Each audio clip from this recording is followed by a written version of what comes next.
We're living in the era of AI. The future is decidedly agentic. AI is everywhere. It's becoming easier to unlock the power of contracts and all the data in it. Nobody was ever coming to legal and pushing them to use technology, but we're seeing it now, big time. That puts legal in a situation where they really do have to understand the risks and what they should be doing. I don't think of AI separate from CLM.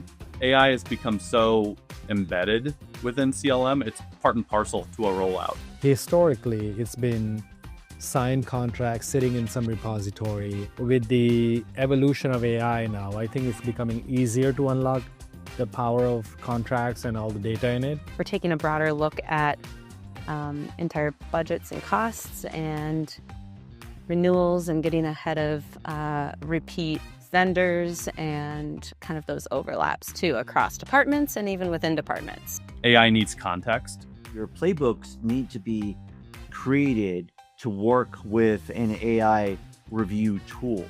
AI is going to view the playbook and view those terms as different things if they're called different things. So you want to have consistent terminology. You also want to have provisions by category. For example, have confidential information be one category, another being perhaps data protection, another for intellectual property, another for liability and limitation of liability, and indemnification, and so on. It's not about a single document. I have 10,000 or 100,000 contracts and I want to analyze for a merger acquisition deal or some kind of a audit. AI needs to be able to handle volume more than a single contract at a time. And I think that's where we're headed. It's really a transformative time that we're living in.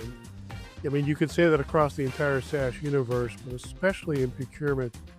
You know, whoever would have thought that procurement would be a hot, trendy, buzzworthy space, right? Forever, it's just been this sleepy back office function, but that is definitely not the case today. One of the things that we're really seeing come to light is people building their own technology stack and learning on their own, even outside of legal, right? I think just the world in general is in kind of this curiosity mode, if you will. And it doesn't help right now with all the crazy news in our inbox all the time about AI taking away jobs. It's like, what do we want from these poor people, right? They were trained to do a thing, and now we're trying to change everything. And it's creating fear in the people. It's creating. So they're resisting to change, Yes. right? So I think education is more needed. And I think the human in the loop element is the prime example here of that, of being able to, if we're all being forced into the adoption or use or strategy of using Gen AI,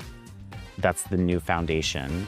After we all have been able to build our own agents, I am excited to see what happens when it comes to both contracting but broader legal technology of bot-to-bot interaction and how it truly transforms the way that business operates. If the risk is low for there to be, these NDAs and these other simple workflows, employment agreements and things like that, right? That could potentially be utilized by, technology to technology interaction, if you will, right? Internally, that's a core foundational pillar that I'm seeing 2026 corporations have as an initiative. And then the 2.0 is, okay, now when we built our own legal center of excellence around these bots, how are those bots talking with other centers of excellence within the corporation itself? We're in the agentic age, and we're never going back.